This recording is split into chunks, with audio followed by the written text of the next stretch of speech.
네, 여야 의원 직접 스튜디오에 모셔서 정치 현안들 이야기 들어보고 있습니다. 여러분들도 들리시죠? 묘하게 공통분모에 해당하는 얘기들이 있습니다. 잘 풀어내길 기대하면서 국토교통위 박상혁 의원 또 과방위 홍석준 의원 두 분 모셨습니다.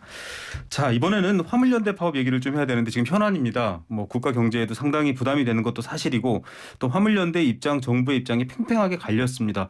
조금 강경한 정부의 대응이 보여지면서 약간 불안함이 있습니다. 이제 아직 2시에 협상이 시작됩니다만 정부 대응이나 해법 어떻게 해야 될지 여쭤봐야 되겠습니다. 이건 홍 의원님 먼저 말씀해 주시겠어요?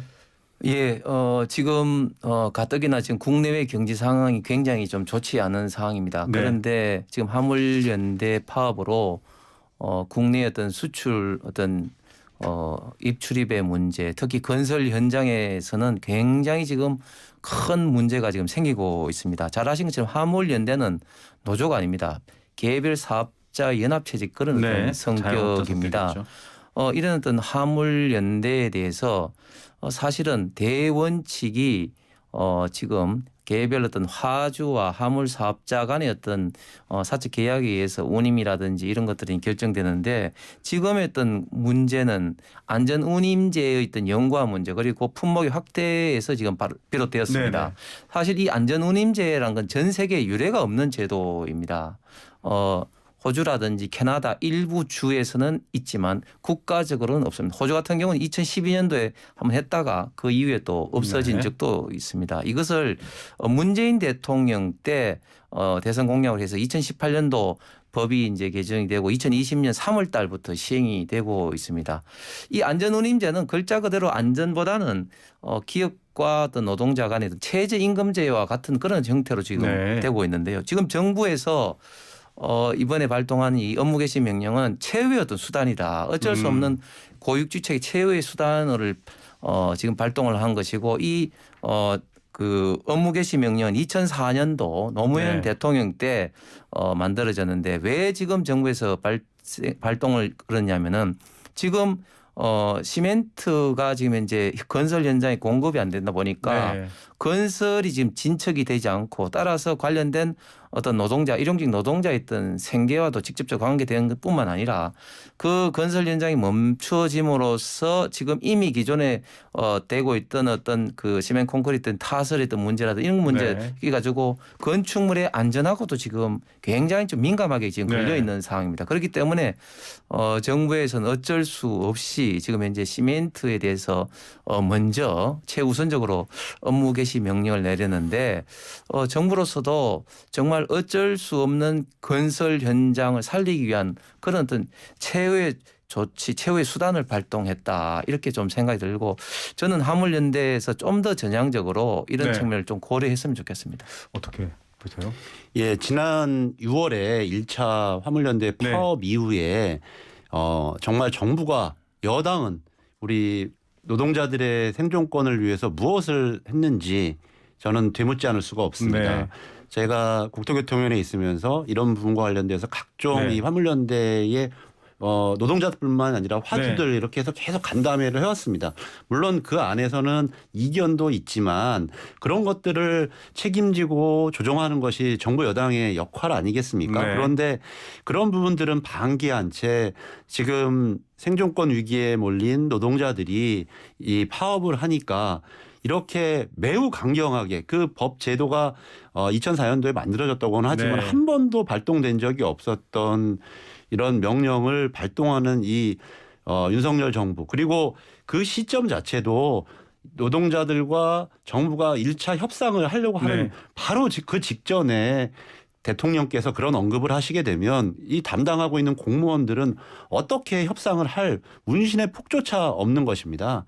지금 원희룡 장관은 이런 취지로도 얘기를 했다고 합니다. 지금 이 관련된 법안이 저희 국토위 간사인 최인호 의원 등이 발의해서 국회에 계류 중입니다. 이 법안이 통과가 되면 거부권을 행사할 수도 있다라는 취지로 또 얘기를 했다고 해서 지금 상황을 보고 있는 정말 과연 심각하게 보고 있는 것인지에 대해서도 좀 의문점일 것이고요.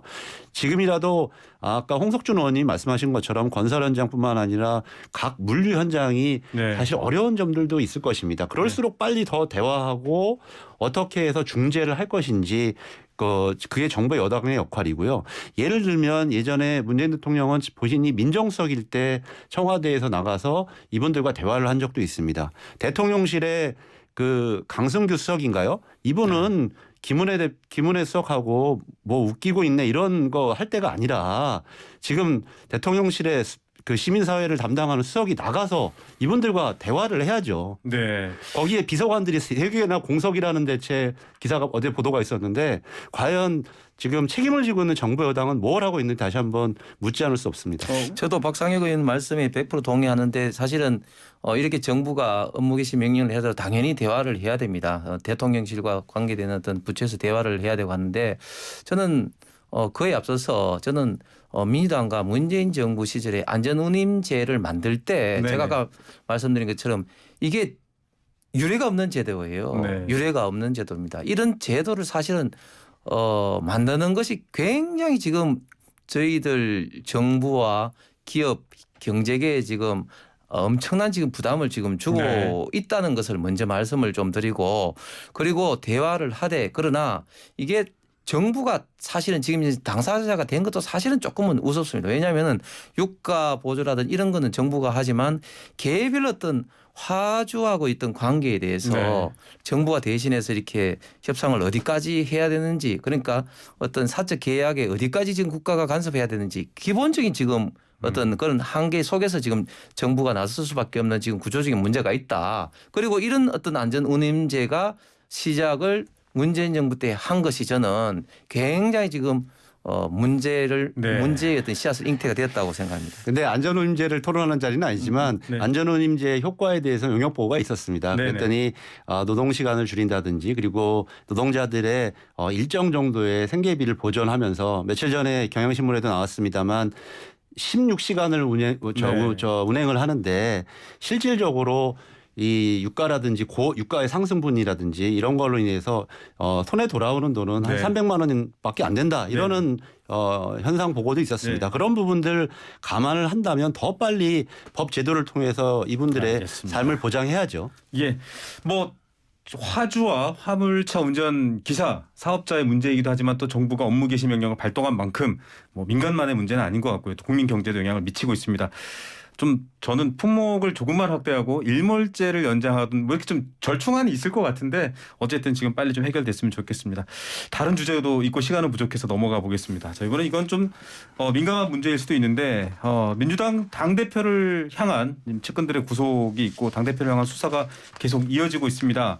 대장동이 수사 관련해서 굉장히 이슈가 큰데 어떻게 보십니까? 지금 당 내부의 상황이 사실은 많이 궁금합니다. 서로들 좀 민감한 분위기겠습니다만 박 의원님 먼저 좀 말씀해 주시죠. 예, 뭐 언론 보도에는 조금 이견을 말씀하시는 의원님들도 있습니다만 기본적으로 이 대장동 수사가 지금 벌써 1년이 넘도록 진행되는 동안 바뀐 것은 검찰만 바뀌고 나서 갑자기 그 관련자들의 진술들이 굉장히 바뀌어 나가고 있다는 말씀이죠. 그런 점에서 이 수사의 목적이 이재명 대표를 향하고 그 칼끝이 이재명 대표를 어떻게 보면 정치적으로 아웃시키기 위한 것이라는 데에 대해서는 저희 민주당 내 모든 구성원들이 다 인식을 같이 하고 있습니다. 네. 그런 부분에 있어서 저희들이 함께 대응하고 있고 함께 이재명 대표와 함께 이 문제를 정부 여당의 이런 정치 보복에 대해서 대응하고 있다는 기본 전제는 같습니다. 그런데 그런 가운데서도 물론 이재명 대표가 오랫동안 함께했던 측근들이 뭐 일부 구속이 되었습니다. 물론 개인적으로는 굉장히 억울한 마음이 드실 것도 사실입니다. 뭐 그런 측면에서 언젠가는 그런 이와 관련되어서 말씀을 주실 수도 있겠지만 현재 야당 대표를 향해서 아시는 것처럼 그 수많은 압수수색 반면에 김건희 여사에 대해서는 그 많은 의혹에도 불구하고 전혀 수사가 이루어지지 않고 있는 상황에서 저희 민주당의 입장은 이 정치보복을 반드시 차단하고 민주주의를 지키겠다라는 데 대해서 일치 단결되어 있다라는 말씀 좀 드리고 싶습니다. 네, 일치 단결되어 있고 보복의 성격이 좀 있다. 검찰이 바뀌고 이렇게 좀 민주당 입장은 강경한 것 같아요. 저는 정말 진심으로 좀 말씀드리고 싶은 게 정치 보복하면서 민주당이 이재명 방탄당의 그런 이미지를 자꾸 만드는 것 자체가 민주당 전체로서도 저는 굉장히 바람직하지 않고 서른 의원이 말씀하신 것처럼 이재명 대표는 당 대표로서가 아니라 개인적인 어떤 입장에서 이거를 방어를 나가서 싸워라. 해야 되는 얘기하셨죠. 것이지 결국 그것들이 다 저는 민주당에게 피해를 전 입힌다. 만약에 이걸 정치 보복을 한다면은 거슬러 올라서 2017년 18년도에 문재인 정부 초기 때 적폐청산의 이름으로 전직 대통령 감사원장 또 국정원장 수많은 네. 사람을 구속하고 그리고 수사 중에 5명이나 극단적인 선택을 하고 수백 명을 감옥에 이런 것들 비하면은 지금은 문재인 정부 때 조사된 것들이 지금 검찰이 바뀌면서 그 전 정권에서 증거를 네. 은닉한다든지 그런 것들을 새롭게 수사를 하면서 드러나는 것은 사실은 불가합니다. 김용 그리고 정진상은 단순한 심부름꾼이나 보좌관 정도가 아니라 이재명 대표도 인정한 것처럼 분신이나 정말 채권에 해당되는 사람이고 그리고 관련된 증거가 정은뿐만 아니라 계속 지금 현재 나오고 있는 그런 상황입니다. 저는 시간이 문제지 결국은 드러날 것이다. 그렇기 때문에 네. 민주당이 너무 이재명 대표 방어를 하다가는 민주당 자체의 저는 어떻게 보면 그런 어떤 이미지에 부정적으로 나올 것으로 생각합니다. 이게도 반복된 얘기인데요. 어쨌든 직접적인 물증이 더 나오고 상황이 좀 더 전개됐을 때 언론도 좀 더 깊이 있게 다뤄야 될 것 같습니다. 아직은 좀 주장들이 너무 많기도 하니까요. 국민의힘 얘기도 해보겠습니다. 요거는 사실 지금 저희가 전당대회 질문을 미리 말씀드렸는데 대통령실 만찬이 있었습니다. 관저 만찬. 예. 서열이 이른바 친윤계 소수 의원들 그다음에 현재 비대위를 비롯한 지도부 이렇게 해서 어느 정도 전당대회 메시지가 대통령과 가까운 의원님들 위주로 나오지 않았느냐 이런 좀 우려가 있어요. 이거는 홍 의원님께서 어떻게 봐야 되는지. 먼저 동반 모임. 예. 시간적인 이제 순서가 그 비대위 앞서서 이제 소위 말해 친윤 그룹 문장계 이제 네네네. 그 비대위하고 일정 관계 때문에 저는 네. 그렇게 됐다고 이제 생각을 하고 사실은 뭐 비대위에서도 그렇고 뭐 거기에 전당대회가 뭐 깊이 있게 그 논의되는 어떤 그런 자리는 아니었다고 저는 이야기를 네. 들었습니다. 지금 정진석 위원장의 이제 임기가 3월 13일까지이기 때문에 일단은 그 전에 할 거냐 그 이후에 할 거냐 네. 이런 어떤 문제부터 당 내에서 좀 논의가 조금 물밑에서 되고 있는 것 같습니다. 네, 시점 논의지 의미 부여를 크게 하진 말아야 된다. 짧게 정리 부탁드리겠습니다. 예, 그 순서가 결국 그 위상을 결정하는 겁니다. 결국 네. 누가 핵심이냐 이걸 쳐다보고 있는 거죠. 네. 당내에서는 누구를 먼저 만날 것인가. 결국 결코 실무적인 문제가 아니라고 생각이 들고요. 네. 거기서 다뤘던 얘기가 보도에 따르면 전당대회 시기 문제 그리고 심지어는 최근에 한동훈 뭐 대표 차출론 네. 선대위 뭐 구성론 이런 것까지 그 얘기는, 나오더라고요. 네. 그만큼 지금 알겠습니다. 이 당이 국민의힘이 어디로 가고 있는 것인지 왜 유승민 대표가 네. 대표가 에 대한 문제까지 나오고 있는지 다음에 한번 시간 주시면 다시 네. 한번 우리 홍석준 의원님하고 저희가 두 분은 정말 토론을 보여준 의원님들이신 것 같습니다. 저희가 한 번 더 모셔서 얘기를 하도록 하겠습니다. 오늘 말씀 감사드립니다. 감사합니다. 감사합니다.